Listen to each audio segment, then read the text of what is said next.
You've been the one handling all the books for the past year, Lauren, and now you're going to stand there and question the bonus allocations in front of the entire executive team at the villas. The HR manager has documented every single discrepancy, and if you don't drop this right now, your promotion and those waterfront villa perks are as good as gone.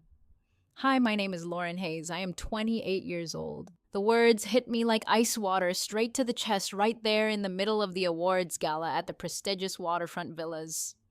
My boss, Victor Lang, leaned back in his chair at the head table, that smug little smirk playing on his lips as the crystal chandeliers cast long shadows across the linen tablecloths.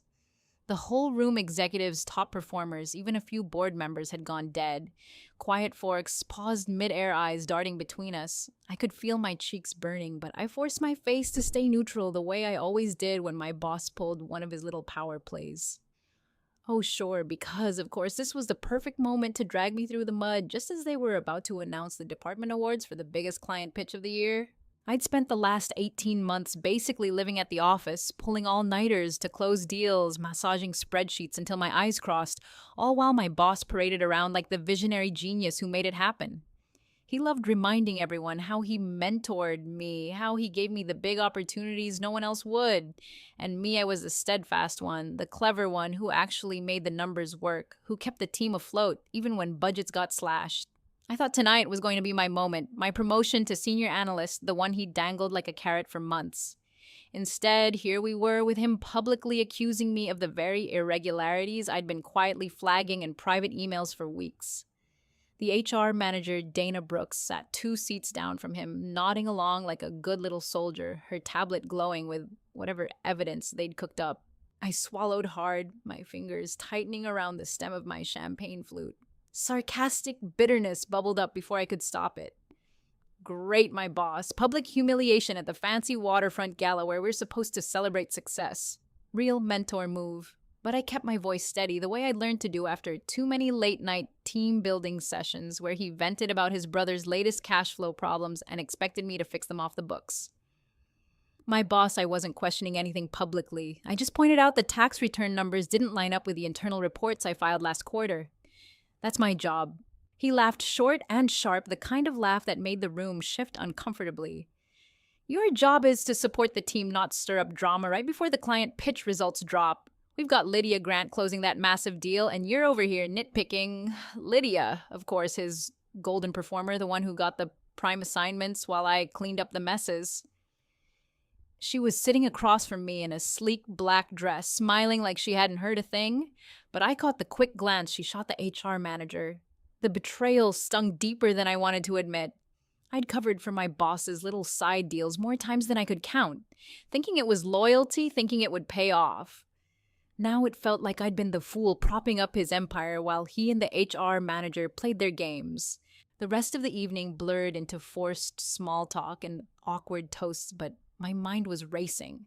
By the time the awards started, my stomach was in knots. When they announced the top performer for the quarter, it wasn't me, it was Lydia with my boss clapping extra loud and mentioning how her creative solutions had saved the department. My name didn't even come up for the promotion. I sat there smiling through it, the sarcastic voice in my head screaming how convenient.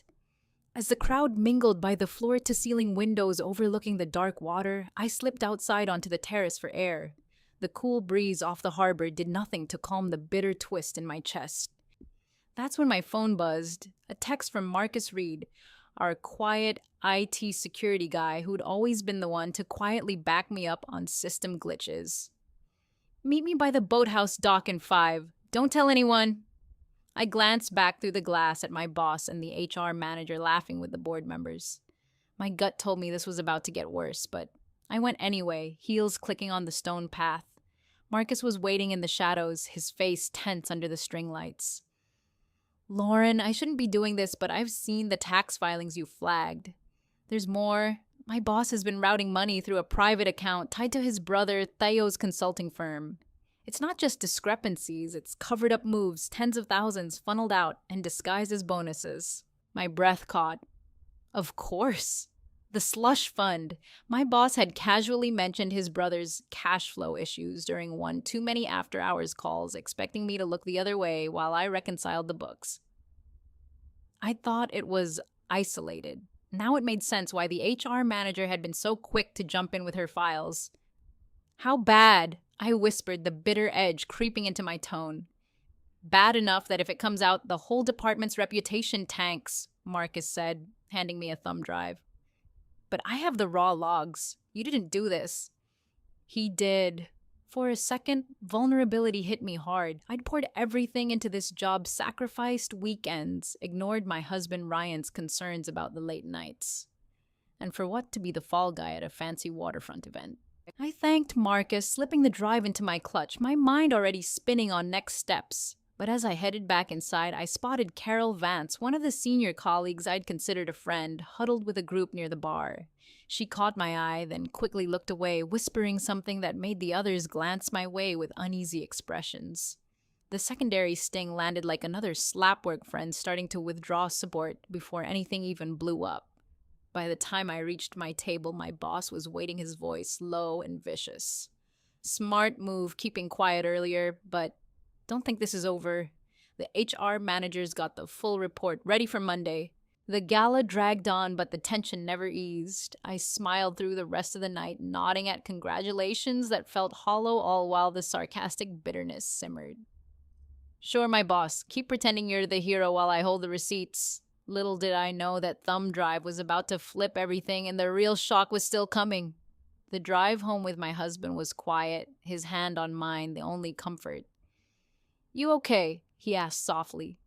I nodded, but inside I was already planning. This wasn't just a bad night at the villas. This was the moment the mask slipped, and I wasn't going to let it slide anymore. That night with my husband, I barely slept the thumb drive, feeling like it weighed a ton in my clutch bag on the nightstand. His quiet, we'll figure this out, didn't land the way it usually did. I just lay there staring at the ceiling, replaying my boss's smug face and the HR manager's little nod like they'd already scripted my downfall. By Monday morning, I was running on pure caffeine and that bitter edge that had kept me sharp through every late-night cleanup job my boss ever dumped on me. I walked into the sleek corporate offices overlooking the same waterfront villas where the gala had gone down. Badge clipped on like armor, determined not to let them see me sweat. But the second I stepped off the elevator, the air felt heavier. A couple of colleagues glanced my way and suddenly found their keyboards fascinating. Carol Vance, the one I'd grabbed a coffee with for years, gave me a tight smile and turned back to her screen without a word. Nice. Already picking sides before the first meeting. The all-hands was scheduled for 10 in the main conference room with the big glass walls facing the harbor. I took my usual seat near the back thumb drive, safely tucked in my laptop case. My boss strode in right on time, the HR manager right behind him, clutching her tablet like a weapon. He didn't even wait for everyone to settle before he locked eyes on me, that sarcastic drawl, cutting through the room like a knife. Good morning, team. Before we dive into the quarterly numbers, let's address the elephant in the room. Lauren here decided to play junior auditor at the gala and question legitimate bonus allocations. The HR managers pulled the tax return discrepancies, and they don't look good. The HR manager jumped right in, sliding printed spreadsheets across the table like evidence in a trial. These figures you flagged, Lauren. They trace straight to consulting fees for my boss's brother, Theo's firm. Standard procedure, but your emails created unnecessary red flags with finance. My boss leaned back, arms crossed, smirking. See, that's what happens when you bite the hand that's been feeding you opportunities. I gave you the lead on the biggest client pitch this year, and this is how you repay the team. Stirring up drama over a few covered-up money moves that keep the lights on around here. My stomach twisted, but I kept my voice, even the sarcastic bite, slipping out before I could stop it. Covered-up money moves. My boss, those tax returns show transfers that don't match any approved vendor contract I ever processed. If I'm wrong, show me the paperwork. The room went pin-drop quiet. Lydia Grant shifted in her seat, suddenly very interested in her notes. Then Evelyn Park, my senior mentor who'd always given me the tough love advice on climbing the ladder, cleared her throat and looked straight at my boss instead of me. We all want what's best for the department. Lauren's usually so reliable. Maybe this is just a misunderstanding. Her tone was polite, but the way she wouldn't meet my eyes said everything. Support withdrawn just like that. Derek Nolan, the analyst who'd sat 2 desks over and joked with me through every deadline crunch, stared at his coffee like it held the secrets of the universe. Not a single word of backup. The meeting dragged on with my boss painting me as the disruptive one, while the HR manager nodded along, flashing more discrepancy slides that conveniently left out the raw logs I now had on that thumb drive. By the time it wrapped, my jaw ached from clenching it. I packed up slowly, pulse hammering, when Marcus Reed caught my eye from the doorway and jerked his head toward the stairwell. I followed him down 2 flights to a quiet landing by the emergency exit, heart pounding like I was in some spy movie. Lauren, listen, he said low, glancing around before pulling out his own laptop. I wasn't completely honest on Saturday night. I didn't just stumble on those logs. I've been quietly auditing my boss's brother Theo's slush fund for months. Theo's firm has been billing fake invoices for strategic consulting that never happened. My boss routes the money through there to pad bonuses for his favorites, then has the HR manager bury the tax discrepancies in HR files. I have the full chain, every covered up transfer, every email where he tells the HR manager to make it disappear. He paused, voice dropping even lower. And here's the twist you need to know. I only started digging because Theo tried to pressure me into signing off on one of those fake invoices last quarter, threatened my own promotion if I didn't play ball. I refused, but I kept the evidence. You're not alone in this. I'm done watching him use people like you to cover his tracks. The revelation hit like a slap, but it also lit something fierce and bitter inside me. Marcus had been the quiet ally the whole time, sitting on this bomb while I cleaned up my boss's messes. Vulnerable as I felt, that steadfast part of me, the one that had kept me clever through every late night locked in. Why tell me now, I asked, sarcasm threading through the words. Because if I go down, you're next. Marcus shook his head. Because I'm done letting him win, but we have to be smart. The HR manager's already drafting a performance review that ties those discrepancies to you personally. If we push too fast, they'll spin it as your error and bury us both. I took the additional files he transferred, my mind racing with the weight of it all. Back at my desk, the secondary fallout started hitting harder. Evelyn Park stopped by my cubicle under the pretense of grabbing a file, but her voice was all detached politeness. Lauren, I've always rooted for you, but right now the team needs unity. My boss is under a lot of pressure from the board. Maybe it's best to let this blow over. Derek Nolan walked past without even a nod, eyes glued to his phone. Carol Vance, who'd once confided in me about her own struggles with upper management, suddenly had an urgent meeting whenever I tried to catch her in the break room. The work family I thought I had was peeling away one awkward glance at a time, all because my boss and the HR manager had framed me as the problem. The sarcasm in my head grew sharper with every sidelong look. Fantastic! I spent 2 years making this department run smoothly, and now I'm the villain for noticing the money disappearing into Theo's private account. I spent the afternoon cross-referencing the new evidence against my own records, the pieces fitting together like a puzzle I wished I'd never solved. My boss's brother wasn't just getting padded bonuses. The slush fund had been siphoning off client funds disguised as legitimate expenses, and the HR manager had signed off on every single cover-up. My hands shook as I saved the compiled file, but I kept my face calm when my boss's calendar invite popped up for an emergency. One-on-one at 4 o'clock. I walked into his office knowing it was a trap, and he didn't disappoint. He was leaning against his desk, arms folded, that cold, sarcastic smile firmly in place. Lauren, you've put me in a tough spot. Those tax discrepancies you keep harping on, they're going to trigger a full internal audit unless you sign this revised report acknowledging your oversight in the reconciliation process. He slid a single sheet across the desk. Do that, and we move past this. Refuse, and the HR managers already prepared the documentation for the board, showing how your questions created unnecessary risk. 24 hours, Lauren. Think about your future here, the promotion. The waterfront villa access perks the whole package. Or watch it all vanish because you couldn't play team player. I stared at the paper, the bitter taste rising in my throat. This was the man who'd praised my work in every all-hands until it suited him to throw me under the bus. The HR manager hovered just outside the glass wall, watching like a hawk. I took the document without signing, my voice steady but laced with every ounce of sarcasm I'd been holding back. Team player. Right. I'll get back to you. As I left his office, my phone buzzed with a company-wide email from my boss. Team, a quick note on maintaining accurate financial reporting after recent questions raised in our meeting. We're conducting a swift review to ensure everything stays above board. The subject line might as well have had my name on it. The public exposure had started. The 24-hour clock was ticking down like a bad loan I couldn't refinance. I sat at our kitchen table with my husband until the coffee went cold the thumb drive and Marcus's files staring back at me like evidence in a trial I never asked to join. Sarcasm kept me from cracking right there. Sure, my boss, I'll just sign away my integrity so you and the HR manager can keep padding Theo's slush fund and calling it team bonuses.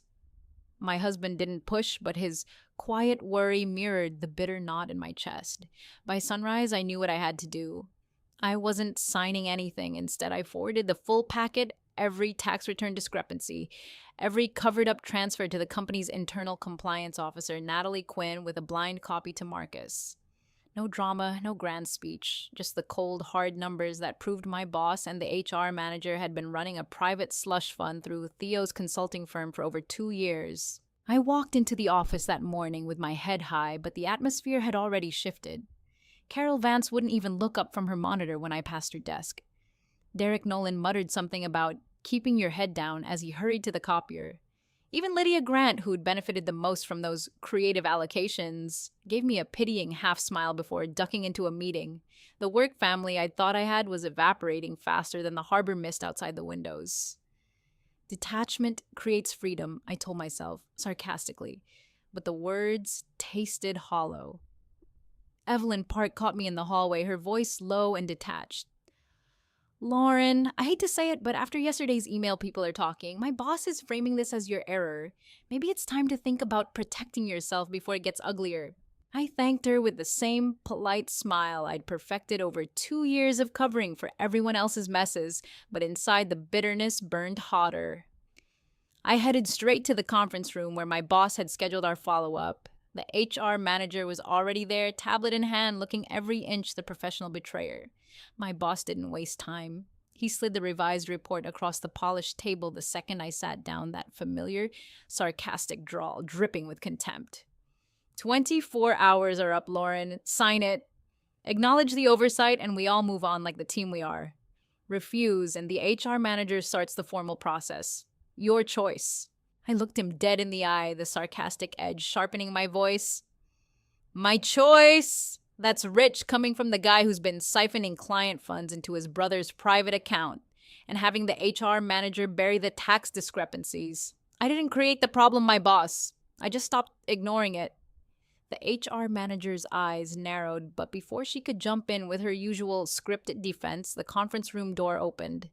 Natalie Quinn stepped in, a tall woman in a crisp navy suit I'd only seen in passing during audits. She closed the door behind her with a quiet click that somehow felt louder than any slammed fist.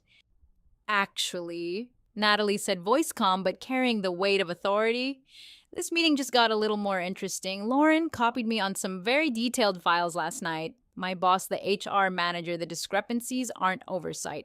They're deliberate. Theo Lang's firm has been billing phantom consulting hours for 18 months. The money trail is crystal clear on the tax returns you two tried to bury. The unexpected ally twist landed like a quiet bomb. Marcus had mentioned Natalie in passing during our stairwell talk, but I hadn't realized how deep her own quiet investigation had gone. She'd been piecing together the same puzzle from the compliance side, waiting for someone brave enough to light the fuse. My boss's smirk faltered for the first time. The HR manager's tablet nearly slipped from her fingers. The next hour unfolded in a blur of swift justice the company couldn't afford to ignore. Natalie laid out the evidence on the big screen, every routed transfer, every email where my boss told the HR manager to handle the flags quietly. The slush fund wasn't just favoritism. It was hidden dealings that had risked the entire firm's reputation with regulators. My boss tried the usual gaslighting voice, laced with that long-held resentment. This is exactly what I warned the board about, disruptive employees chasing shadows. But Natalie wasn't having it. By lunchtime, security escorted my boss and the HR manager to separate conference rooms for formal interviews. The board had been looped in. An external auditor was already en route. Justice came swiftly, just like the waterfront setting promised, clean, corporate, and merciless. I should have felt triumphant. Instead, as I packed my desk that afternoon, the emotional breakdown crept in like the tide outside the windows. Colleagues I'd once trusted filed past without a word. Carol Vance finally stopped by, but only to say, I wish it hadn't come to this, Lauren. The team has to stay intact. Derek and Evelyn had already aligned themselves with the new interim leadership. The last family connection, the work family I'd poured my 20s into, snapped clean. Lydia Grant didn't even pretend anymore. She just gave me a small wave as if we were strangers. I sat in my now empty cubicle staring at the harbor view I'd fought so hard to earn, and for the first time, the sarcasm cracked. Tears burned hot behind my eyes. I'd won the battle, exposed the hidden dealings, but the cost was everything I'd built here. My promotion, the villa access, perks, the quiet respect I'd earned through sheer grit, all gone in the name of doing the right thing. My husband met me in the lobby, and I let myself break in the car on the way home, ugly sobs that tasted like 2 years of swallowed bitterness finally spilling out. That night, I sat on the balcony of our apartment, the same waterfront lights twinkling in the distance, and felt the quiet, empowered resolve settle in like a deep breath I hadn't taken in months. The partial victory stung my boss and the HR manager were both placed on administrative leave pending the full investigation. Theo's firm under scrutiny, the slush fund frozen, but I was out. The company offered a quiet severance to avoid any public mess, and I took it without fighting. Detachment creates freedom. I realized not in some grand inspirational way, but in the raw, sarcastic truth of it. By refusing to carry their secrets anymore, I'd cut the last toxic tie. No more late nights fixing my boss's messes. No more watching the HR manager weaponize HR policies. I owned my story now, every discrepancy and every hard choice. A week later, Marcus texted me a final update. The board had moved fast. My boss's reputation was in tatters internally, the HR manager's credibility gone. An unexpected layer of the ally twist revealed itself when Natalie Quinn reached out personally. She'd been quietly documenting the same issues for months and credited my stand for forcing the issue into the open. We met for coffee once, two steadfast women who'd both seen enough corporate betrayal to last a lifetime. She even slipped me a lead on a smaller analytics firm downtown that valued integrity over politics. I started there 2 weeks later, a fresh role with less glamour, but none of the hidden dealings. My husband and I toasted the change on the balcony that first Friday, and for the first time, the bitterness felt distant, replaced by a deep, silent confidence. I'd lost the waterfront empire I'd helped build, but I'd gained the freedom to never again let someone else's slush fund become my burden. Looking back now, sitting here with my new laptop open to a clean set of books that actually belong to me, I know the lesson carved itself into my bones. Detachment creates freedom. You don't owe loyalty to people who treat you like a disposable cover story. You don't have to keep quiet when the tax returns don't add up, and the boss is laughing all the way to his brother's private account. Sometimes the only way to own your story is to walk away from the table, even if it means losing the seat you fought for, the work family that withdrew support. They were never family to begin with. And me, I'm finally free.